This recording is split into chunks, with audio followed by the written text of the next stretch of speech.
Muito bem, pessoal, nós estamos aqui continuando o nosso projeto de escola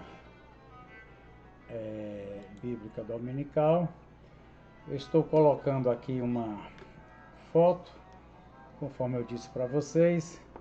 Eu estou num procedimento cirúrgico, odontológico, e que vai durar quase 2 meses, onde é melhor eu colocar isso aqui do que às vezes ficar então com máscara, né? Vai ser um procedimento grande e demorado. Nós estamos aqui na lição 8, né? Estamos estudando esse material, o cristão e a lei. O material do pastor Jonathan Cardoso. Nós já vimos considerações gerais sobre a lei e já vimos também a severidade da lei. Agora, temos para ver aqui o ministério da lei, né? Com a grande questão, a lei é pecado, que é a porção do Romanos 7, do 7 até o 13, que na NVI tem como título A luta contra o pecado.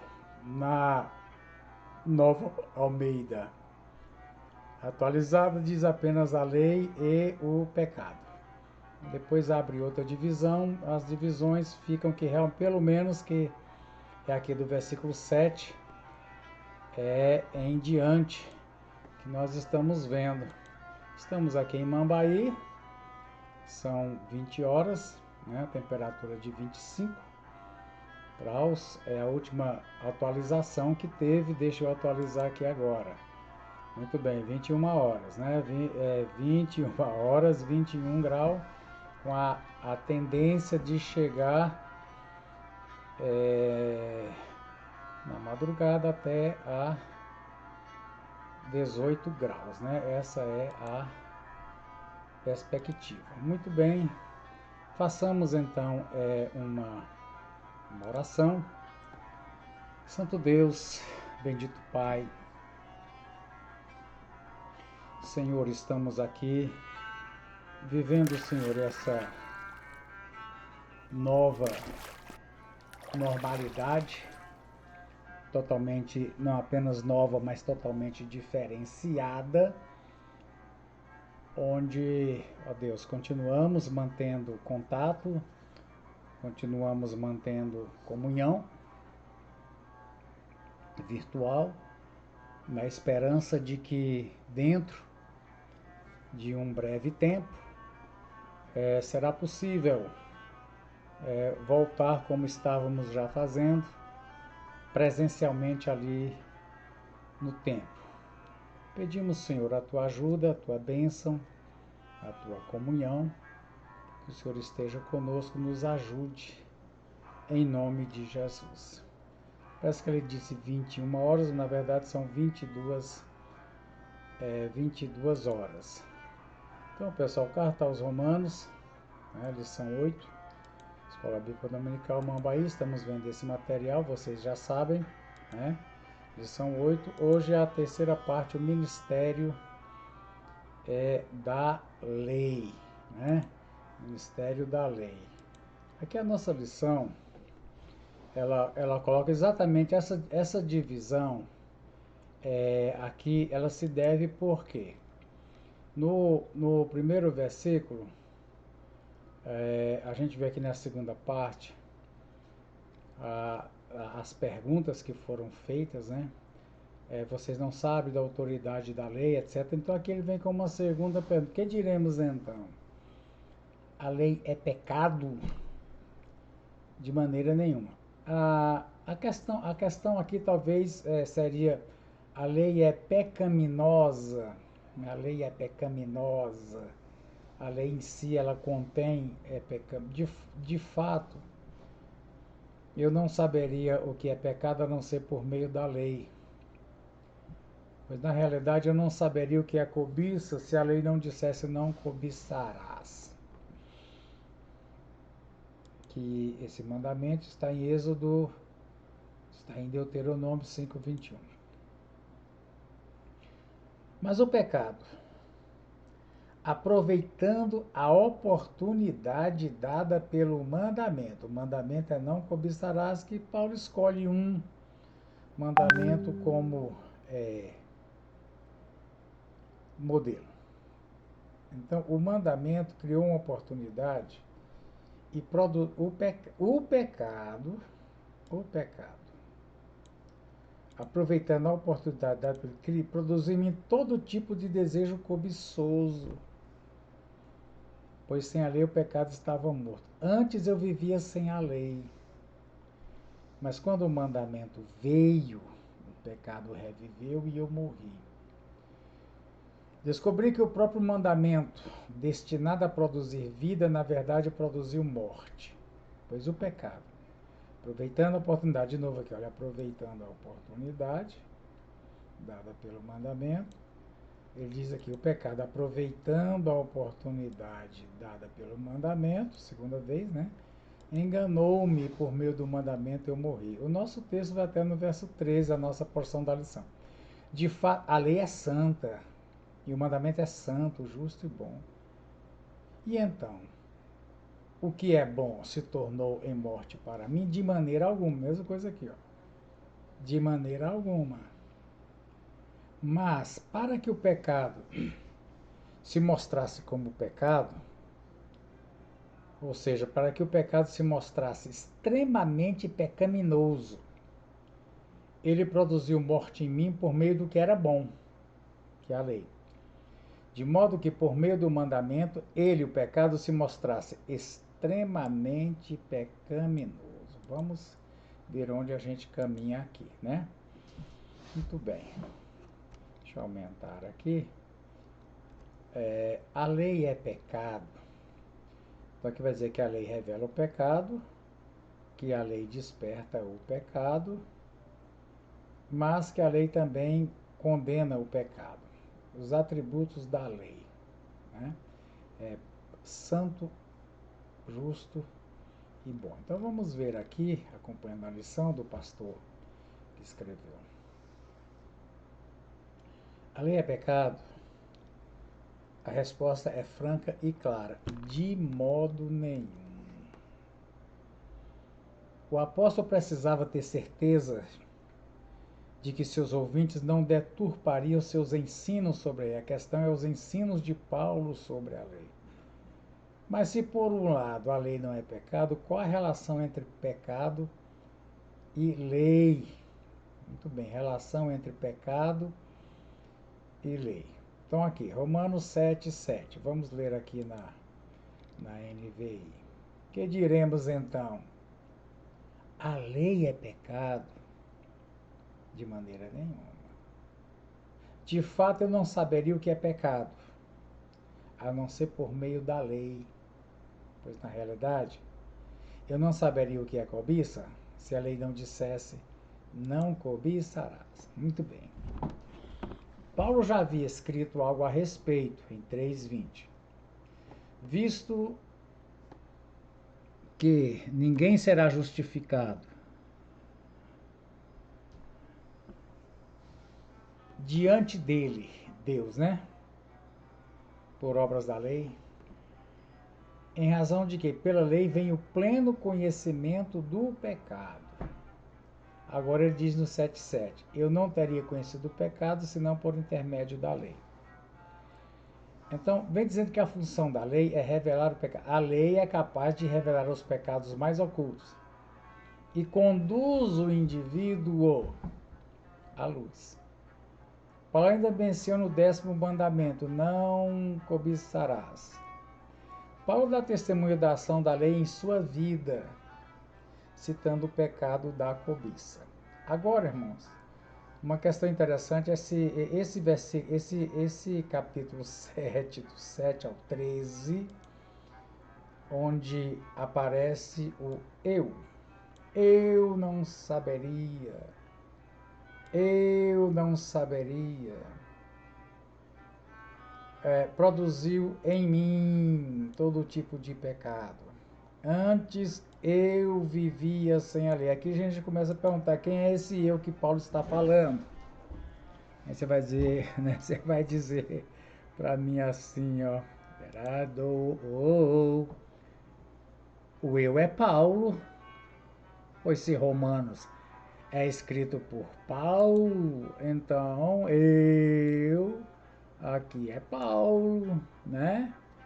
Agora, quando ele chega aqui, irmãos, antes eu vivia sem a lei. Aí nós fazemos a seguinte pergunta: quando foi que Paulo viveu sem a lei? Quando? Porque, começando aqui, ó, Filipenses 3, olha, versículo 4, Paulo dizendo: eu poderia confiar na carne. Se qualquer outro pensa que pode confiar na circuncidado ao 8º dia. Circuncidado ao 8º dia. Então Paulo deixa claro, desde o 8º dia da minha vida, que eu fui introduzido na lei. Desde recém-nascido. Ele continua dizendo, da linguagem de Israel, tribo de Benjamim, que é a tribo de Saul, hebreu de hebreus, quanto à lei, fariseu. Quanto ao zelo perseguidor da igreja, quanto à justiça que há na lei, irrepreensível. Então veja bem, irmão, que Paulo diz que a respeito da lei, desde o 8º dia ele foi irrepreensível, fariseu e etc. Então quando a gente lê aqui, eu vivia sem lei, do que é que Paulo está falando? Deixa eu ver se a lição aborda essa questão de que Paulo está falando dele. As perguntas é a seguinte, na próxima é que a nossa lição ela continua, né? Ela não vai terminar hoje, que vem sobre a lei e a carne. Então aqui é exatamente sobre essa questão. E Paulo vem falando coisas difíceis, que ele não faz o que quer, né? Ó, não faço o que desejo, mas eu faço o que odeio, etc, etc. Então, a pergunta aqui para nós é se Paulo está falando dele em diferentes momentos da sua vida, tipo, antes de conhecer a Cristo, de ser regenerado, ou se Paulo está falando dele já agora, nascido de novo e regenerado, do que é que ele fala. Há uma possibilidade aqui, irmãos, né, de que quando Paulo fala eu vivia sem lei, desde aqui Paulo esteja fazendo uma personalização.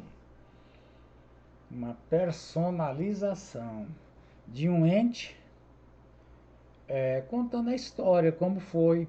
Porque você lembra que aí para trás, ele lembra que entre Adão e Moisés não houve lei. Entre Adão e Moisés não houve lei. Havia pecado, mas não havia transgressão à semelhança de Adão, que tinha um mandamento, mas havia o pecado. Então, que uma possibilidade é que Paulo está falando aqui, ele está personalizando o ser humano, ou ele está personalizando Israel, mas que de fato aqui este eu aqui, Paulo não está falando de eu pessoal, né? Ele está personalizando alguém, ou ser humano, todo ser humano, antes do conhecimento da lei, o Israel, né, que viveu, que antes de Moisés, Israel já existia como nação entre Abraão e Moisés, não tinha lei, né? Mas essa questão de que quando ele disse, antes eu vivia sem a lei, você vai ver aqui a biografia de Paulo e diz, né, circuncidado ao 8º dia, fariseu, quando foi que Paulo viveu sem lei? Mas então, nós vamos ver, mas Paulo diz o seguinte, que o efeito da lei, é o que ele quer dizer aqui, Ó, eu não saberia o que é cobiça se a lei não dissesse não cobiçarás. Deixa eu ver alguma coisa que eu preparei aqui para você. Eu acho que é essa aqui. Muito bem, ó. A lente da lei, né? A lente da lei. O que que acontece? A pessoa diz assim, eu tenho um desejo, estou desejando algo muito precioso aqui, um diamante, etc., que eu não tenho, tá? A lei vem com uma lente e diz, amigo, isso que você chama de desejo é cobiça. Não é desejo, é cobiça. Né? Então você vê aqui a lição, é, que a lei desperta, né, no sentido aqui, é que nós estamos vendo, onde é que está aqui, de que ela te mostra que não, na verdade, isso que você chama de um desejo natural, na verdade é um desejo pecaminoso. Aqui a lei é como uma lente, a lente da lei. E revela, você não fica enganado, você não venha dizer que é um desejo. Então o que que diz o texto para a gente aqui, ó? É desse material. Comentário da definição Romanos, tal, traduzido. Paulo explica que o que ele costumava ver como desejo, agora ele entende como sendo, aqui do inglês para cá, é a mesma coisa, deixa eu traduzir aqui para você, como cobiça. É porque cobiça e inveja no inglês é quase igual. A perspectiva adquirida com a lei revela que o que parecia ser moralmente neutro realmente tem origens sinistras. Antes da lei entrar em nossas vidas, poderíamos igualar ao desejo, quer dizer, poderíamos igualar o pecado a um desejo natural. Um entendimento da lei nos ensina sobre cobiça e inveja. Agora somos responsáveis por nossos desejos, sabendo que a sede por algo que queremos é realmente cobiça. Então a lei, veja bem o que Paulo vem dizendo, que Romanos 7,7 que nós estamos vendo aqui, ó.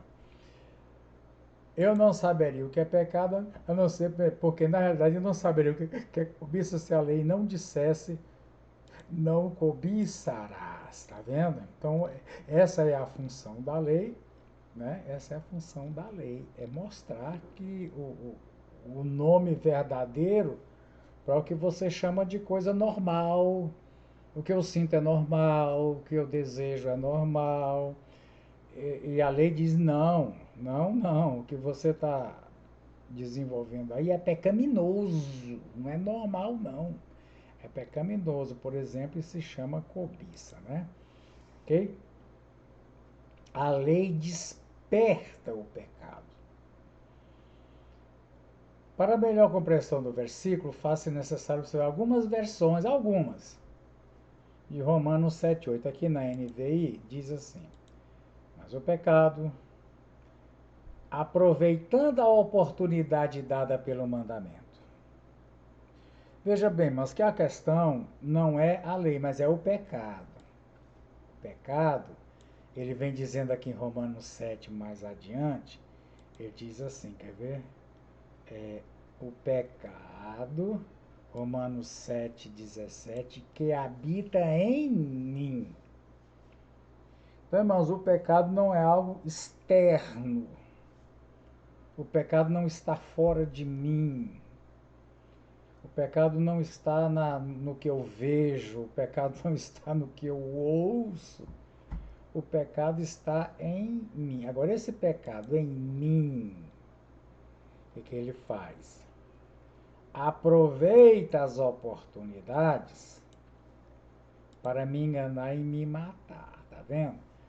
O pecado que habita em mim, aproveitando a oportunidade dada pelo mandamento. Pronto, deixa eu te mostrar aqui, se eu te explico de outra forma, se é aqui mesmo. Tá. Tudo bem. Não é aqui, é o outro. Eu vou te mostrar esse aqui também. Ó. A lei é boa, santa e justa. Acontece que a lei expõe a extrema pecaminosidade do pecado que habita em mim. O pecado não é algo que eu tenha que procurar um responsável externo do qual eu seja vítima. O pecado. Então a lei expõe. Agora, ao expor, o que o pecado faz? Explora a lei. Ele explora essa revelação da lei para produzir em mim desejo por isso aí, né? Ó, lembra nós vimos isso na última lição, bem devagar, né? A velhice da letra, deixa eu voltar aqui para você ver, até porque terminou aqui, no versículo, antes de vir, versículo 7, no versículo 6 diz: para que sirvamos conforme o novo modo do Espírito, e não segundo a velha forma escrita da lei. O novo modo do Espírito, a gente viu na lição passada, né, que a gente viu? A gente viu que é a lei escrita no meu coração. O Senhor disse através de Jeremias: escreverei a minha lei no coração dele. Então a lei já não é algo externo a mim, é algo interno a mim. Mas aqui vem dizendo, ó, entendeu? Quando a lei ela é algo externo, a velhice da letra, que diz lá em Romanos 7, Romanos 7, 6. A velha forma da lei escrita, por que ela é a velha forma? Porque ela era escrita fora de mim, como um mandamento externo aqui, ó. Então vamos lá. Okay? Então essa lei fora de mim, ela vem aqui onde o meu interior, a lei não está no meu interior, a lei está exterior a mim. O meu interior está sob o pecado. Eu não sou nascido de novo. Então, irmãos, presta atenção aqui, você vai lembrar da lição passada, duas maneiras da lei. A lei como algo externo, que não está em mim, e a lei como algo que o Espírito escreveu no meu coração. A coisa é por aqui. Então, vamos ver aqui, ó. Essa lei, quando ela entra num coração dominado pelo pecado, ela desperta a rebelião. Quer dizer, ela desperta pecar. Ela mostra que é possível você... Existe o certo, a obediência, existe a obediência. Mas o efeito dela, que deveria ser levar a obedecer, é despertar a rebelião, né? Então, continuando aqui, eu vou passar esses slides todos. Aí você vai entender, mesmo que esteja fora da ordem que eu pretendi, o que Deus faz? Deus regenera. Deus regenera o indivíduo. A partir desse momento passa a haver uma batalha. Qual seja? O Espírito dado, esse nome Espírito dado, nas novas versões, a mensagem, etc., é para lembrar que o Espírito foi dado, você não tinha, aqui é o seu ser interior. Esse Espírito deseja fazer a vontade de Deus. Mas no meu interior, o pecado que habita em mim, deixa eu te falar isso aqui, claro. O pecado continua habitando em mim, que já fui regenerado. Fui regenerado, mas o pecado continua habitando. E esse pecado que habita em mim resiste aos bons desejos produzidos pelo Espírito Santo. Isso gera o quê? Uma batalha. Uma batalha entre fazer a vontade de Deus ou fazer a vontade do pecado que não quer fazer a vontade, né? Então esse gráfico aqui vem mostrando que agora na ressurreição o Espírito dado deseja fazer sem oposição finalmente, né? O alvo é que nós teremos uma situação onde vamos poder fazer isso tudo sem oposição, né? Esse aqui, eu conservei aqui o gráfico, eu ia fazer para você. Isso aqui é traduzido. Aqui é pecado. Sim, em inglês quer dizer pecado. Então não tinha como botar pequenininho assim, pecado, ficou. Mas diz assim, que Romanos 7, 8 diz que a lei traz o pecado para a luz. Aquilo que estava oculto e você achava que não era pecado, que era um desejo comum, normal do ser humano, a lei diz para você, isso aí é pecado, isso é cobiça, né? Ela traz para fora toda forma de sentimento e pensamento que para os que não foram regenerados são normais. Aí ele diz, segundo a vontade, o plano, a vontade, a palavra revelada de Deus não são normais não. São pensamentos, sentimentos, atitudes, ações, planos pecaminosos. Então, pecado brotando. Muito bem.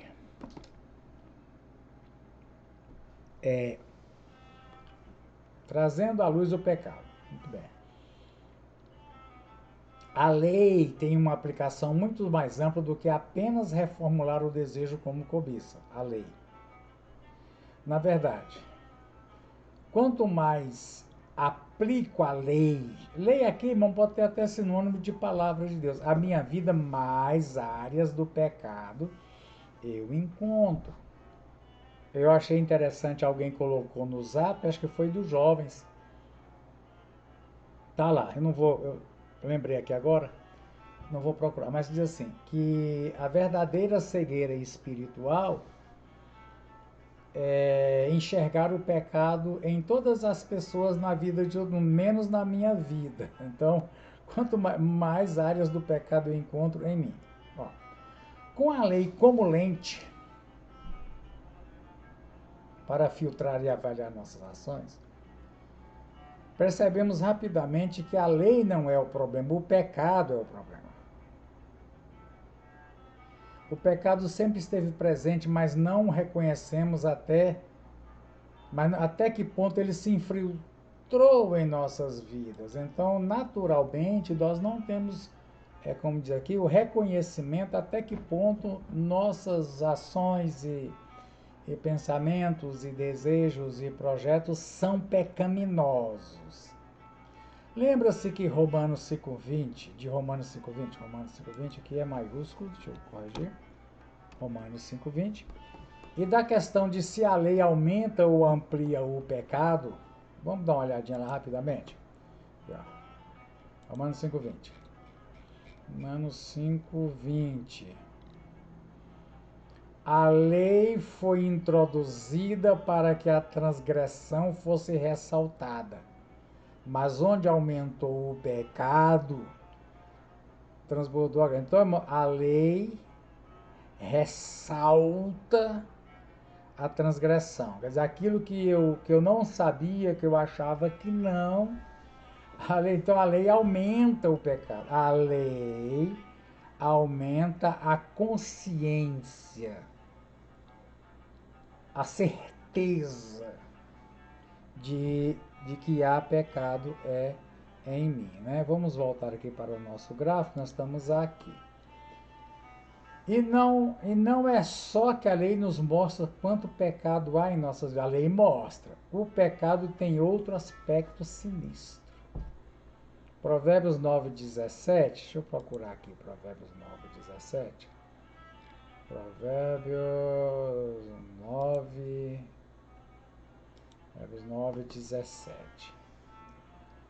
As águas roubadas são doces e o pão comido às ocultas é agradável. Veja bem, ó, aí o nosso texto aqui vem dizendo. Encontramos um princípio horrível associado às proibições. A tentação é ampliada sempre que nos dizem para não fazer algo. Vamos chamá-lo de princípio de água roubada é mais doce. É claro que as coisas roubadas não são mais doces ou melhores do que as coisas que adquirimos. A doçura é uma questão de percepção. De alguma forma, saber que estamos proibidos de fazer algo como roubar parece aumentar o nosso desejo de fazê-lo. Está no comentário de autodefinição, página 125, 2004, ok? Muito bem. Então, aqui são algumas considerações que nós temos que fazer. Olha, irmão, tem uma coisa aqui interessante, porque, a princípio, vamos dizer que o coração dominado pelo pecado é como algo queimando. E a gente sabe que para apagar fogo é água. Você joga água no fogo e o fogo apaga. Então a lei deveria produzir o efeito de água. A lei entrava neste coração dominado pelo fogo do pecado e apaga. Mas tem uma coisa interessante aqui, que eu te mostrar. Deixa eu te mostrar. Quando o fogo, né? Quando o fogo, ele é, ó, If your chip pan catches fire, don't panic. Just follow these instructions. 1. Turn off the heat. 2. Run a cloth under a tap and wring it out. 3. Cover the pan and then wait until it's cooled right down. Don't try and move the pan, and whatever you do, don't throw water over the fire. The effects can be devastating. Presta atenção aqui, ó. If your chip pan catches fire, don't panic. Just follow these instructions. 1. Turn off the heat. 2. Run a cloth under a tap and wring it out. 3. Cover the pan and then wait until it's cooled right down. Don't try and move the pan, and whatever you do, don't throw water over the fire. Mas aqui, continuando aqui na nossa coisa, é dizer a mesma coisa, né? É dizer a mesma coisa. Vamos voltar aqui. Que nós já vimos essa aqui, né? Muito bem. Então, qual é a relação entre a lei, o pecado e a morte? A lau aqui eu não traduzi, é lei, desculpa aqui que eu não traduzi. Lei. A lei que deveria apagar o pecado. Mas usando as figuras de Romanos 6, você lembra que Romanos 6 fala, aqui Romanos 7, dos dois casamentos, né? Dos dois casamentos, a mulher que morreu, e usa aqui fruto. Fruto para Deus e fruto para a morte. Usando aqui a figura do pecado como uma plantação que produz fruto, a lei que deveria apagar o fogo, o pecado transformado em fruto, a lei serve de regra. Cuidar dessa lei. Vamos ver aqui, ó. Há uma progressão terrível para o pecado, uma vez que a lei o traz à tona. Em vez de desencorajar o pecado, parece cultivar, despertar. Aí vem lá Provérbios, né, a lei do mais doce. Vamos ver aqui os comentários. Tá vendo? A lei, como água, em vez de apagar o fogo, rega uma planta que produz fogo. Então, esse processo de ampliação tem duas facetas. Amplia nossa compreensão do pecado, ajudando-nos a distinguir de desejos legítimos os desejos limites dos pecaminosos. Deixa eu traduzir aqui melhor. Pecaminosos. Desejos legítimos e desejos pecaminosos. A lei amplia a nossa compreensão, mas também amplia o desejo de pecar. No versículo 8, Paulo personifica o pecado como um tentador, aproveitando a lei para chamar a nossa atenção para todas as oportunidades do pecado. A lei não produz cobiça, mas aumenta a nossa consciência do pecado. E aumenta a nosso desejo de agir pecaminosamente. O princípio da água roubada é doce. Isso nos leva a acreditar na mentira. E aqui onde ele diz, aqui, ó, o pecado. Estamos no 7 ainda, muito bem, 7:13. enganou-me. Inclusive, essa questão aqui de enganou-me, é que a gente lê que Paulo diz, enganou-me, me. Porque, a princípio, o pecado enganou Eva. Lembra lá? Gênesis, capítulo 3, onde enganou, ó, Gênesis 3,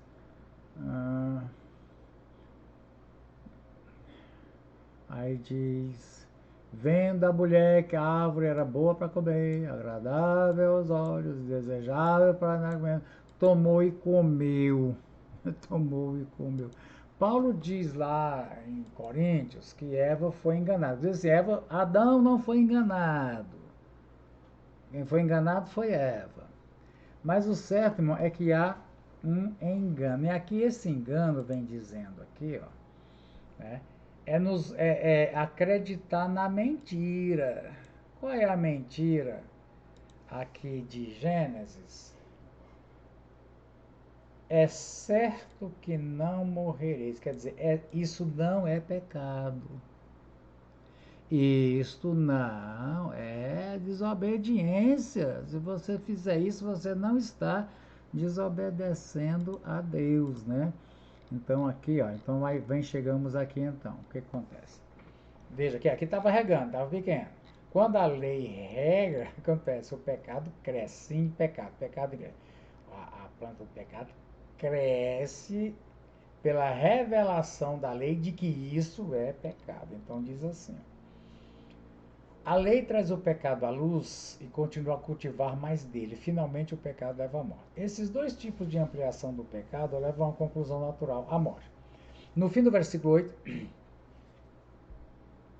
Paulo afirma que o pecado estava morto perante a lei, mas o conhecimento da lei fez o pecado ganhar vida. Quando ele diz aqui, versículo 8, ó,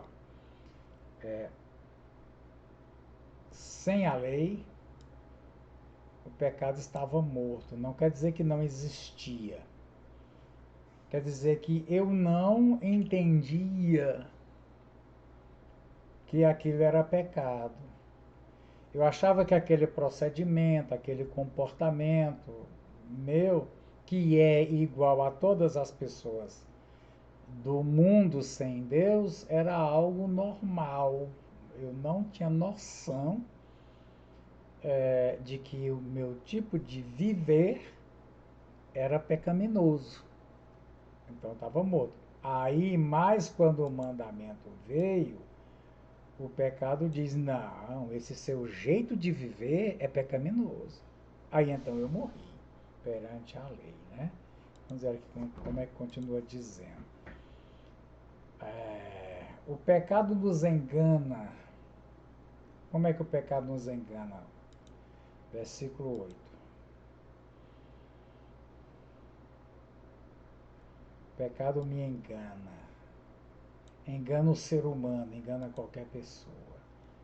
Como é que ele engana? Diz aqui, ó. O pecado engana ao fazer pensar que as coisas proibidas são algum tipo de deleite de conhecer. É assim que ele engana. Esta é precisamente a mentira que levou à queda de Gênesis 3,6, que a fruta era boa, agradável e desejável. A mesma mentira está funcionando em nós hoje. Paulo resume esse estado de coisas nos versículos 10 a 12. Descobri que o próprio mandamento destinado a produzir vida, na verdade produziu morte, pois o pecado, aproveitando a oportunidade dada pelo mandamento, enganou-me por meio do mandamento e me matou. De forma a lei é santa, o mandamento é santo, justo e bom. Né? Muito bem. Voltando à pergunta com que Paulo começou esta sessão, a lei é realmente pecaminosa? Onde eu disse que a tradução correta aqui seria: a lei é pecado, a lei é pecaminosa, a lei é pecaminosa. Não. Em vez disso, o pecado presente em nós é o pecado presente em nós que causou todos os problemas. Lembra aqui o texto, né? O texto, eu lembro para você, diz assim: o pecado que habita em mim. O pecado que habita em mim. O conhecimento da lei aumentou o nosso conhecimento do pecado e nosso desejo de persegui-lo, ou seja, de querer ele, levando-nos diretamente.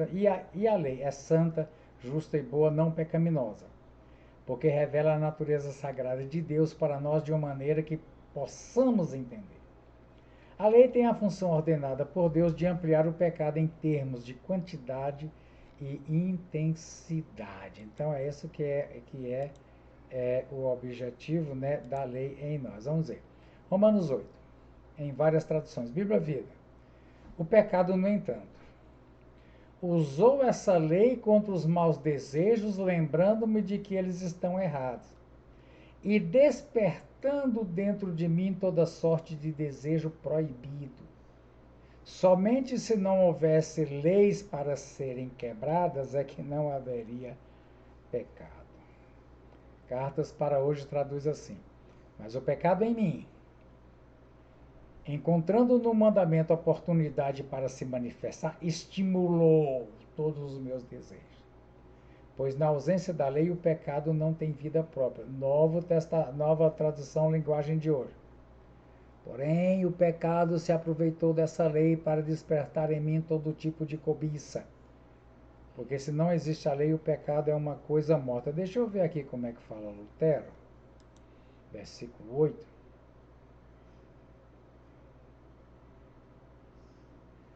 Que diremos, pois? Que queremos, pois, dizer com isso? Que a própria lei seja pecado? Não é possível. Mas eu não teria nenhuma experiência do pecado se não fosse pela lei, pois não saberia nada sobre a concupiscência. Se a lei dissesse, mas o pecado, tomando ocasião pelo mandamento, despertou em mim toda sorte de concupiscência. Porque sem lei está morto o pecado. Outrora, sem a lei, eu vivia. Mas sobrevindo o mandamento, o pecado entrou na vida e eu morri. Então aconteceu que justamente o mandamento que me fora dado para a vida acarretou minha morte.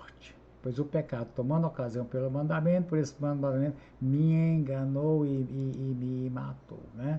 Vamos ver aqui a nossa lição onde nos leva. Nós temos só até aqui o versículo 12 e 13.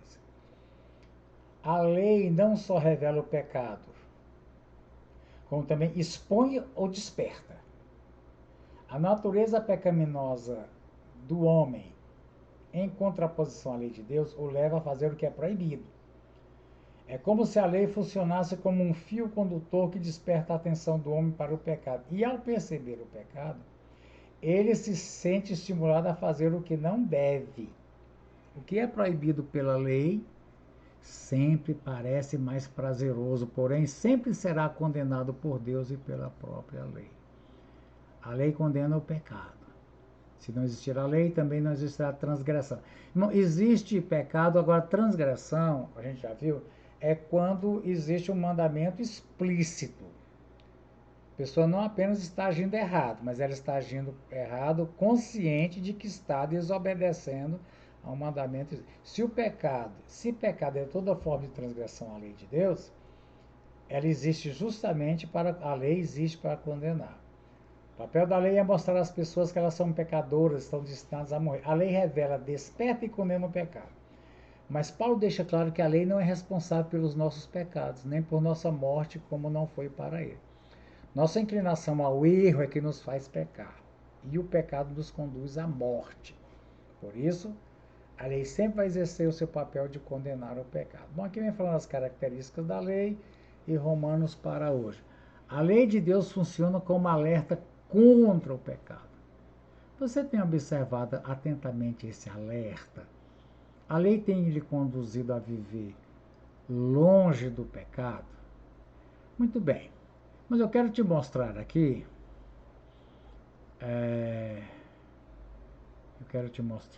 um material que eu não tinha te mostrado ainda, que a gente vai recorrer a ele, lição 8, desse autor aqui, ó. Nessa e na próxima lição vai entender. Rodolfo Bultmann, né? Rodolfo Bultmann. É um livrinho de umas 1.500 páginas, talvez. Teologia do Novo Testamento. Acontece que o Rodolfo Bultmann, você tem que ter cuidado com ele, viu, irmão? Deixa eu mostrar aqui, gostaria de estar aparecendo. Porque o Rodolfo Bultmann ele não é muito, vamos dizer, domesticado. Então, em momentos ele é ortodoxo, em momentos ele não é nada ortodoxo. É um teólogo alemão, luterano, né? E que também nos diz para nós, irmão, que muita coisa nós cremos por causa do dogma. Foi nos ensinado assim, mas e se de repente eu entendo que a Bíblia é um pouco diferente do que a igreja me ensinou? Então ele não, se ele achou que é diferente, ele simplesmente vai. Mas o Bultmann, ele produz um texto que eu achei interessante. Você lembra, lá no começo, Romanos 1,18 por aí, que o pecado do ser humano é ter trocado o Criador pela criatura. Foi a idolatria. A primeira forma de pecado teria sido, então, a idolatria, né? E ele vem dizendo que a forma do pecado é só essa mesmo, continua sendo. Aqui ele diz assim, ó. Vamos montar aqui o conceito de sarx. Sarx é carne. Você traduz carne, né? Então a questão de carne que a gente vai continuar na semana que vem, mas eu quero te introduzir. A análise dos termos antropológicos, 17 a 20, nós estamos no 22, mostrou que o mal é o estar em busca de algo errado. O mal é um almejar perverso, a saber, um almejar que não atinge o bem, a zoé, que é a vida, né? A vida. Como a verdadeira existência do ser humano e que o mal é mal porque o que se exige é simultaneamente o bem. Querer exigir o bem buscando em algo errado, querer achar o bem. Por isso constitui ao mesmo tempo o pecado. Pecado, ele diz que é revolta contra Deus, que como Criador é a origem da vida. E cujo mandamento é um entole teis zoné, mandamento para a vida. Ó, Romanos 7,10. Vamos ver aqui Romanos 7,10. Descobri que o próprio mandamento destinado a produzir vida, então o mandamento é um mandamento para a vida, né? Portanto, vamos ver aqui o que diz. A alternativa entre agarrar ou não atingir o verdadeiro ser, tem o mesmo significado que a alternativa entre o reconhecimento de Deus como Criador ou negação.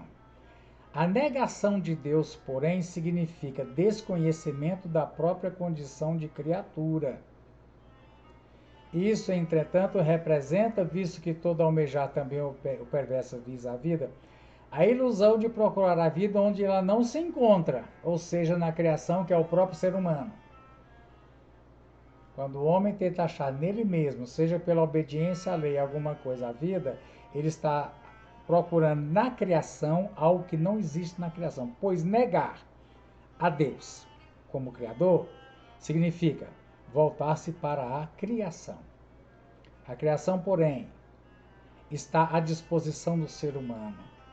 Procurar nela a vida significa, por isso, a presunção de procurar a vida no disponível, ou seja, de poder dispor da vida, como com o pecado. Aqui é um com o pecado propriamente dito se revela, como o pecado, não, se revela, portanto, a loucura de não receber a vida como dádiva do Criador, e sim consegui-la por forças próprias, viver a partir de si mesmo, em vez de viver para Deus. Então, aqui, meus irmãos, né?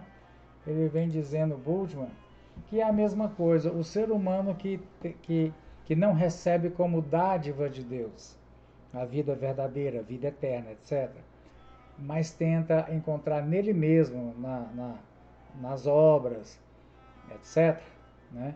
Ele está no mesmo erro de quem trocou o Criador pela criação fazendo imagem de escultura. está procurando na criação a vida que não existe, porque o homem perdeu e que ela existe somente em Deus. Tá bom? A gente queria passar isso aqui e continuamos sobre, a gente deu introdução sobre carne, a lei e a carne, né? Que é o 7,14, onde ele vem dizendo, Paulo vem falar aqui várias vezes, né? Na minha carne. Então, é bem por aqui mesmo, é bem por aqui mesmo. Nós chegamos ao final da nossa lição, né? Perguntando o seguinte, a lei de Deus funciona como alerta contra o pecado. Lembra que hoje nós temos a lei dentro de nós, ela não é externa. E aqui tem dois tipos de ser humano. O que já foi regenerado e que Deus já escreveu a lei dentro do seu coração, e o que não foi regenerado e que acha que pode se justificar por algum tipo de obediência. Nós já vimos que já resolvemos o problema com a lei, nós já pagamos a culpa que devemos, que é morte eterna. Já pagamos essa pena para a lei, e hoje a lei trabalha a nosso favor, nos orientando. Então você, qualquer coisa, reveja aquela aula interior, né? E então, com isso, nós chegamos ao final do nosso tempo e da nossa lição. Queremos estar de volta.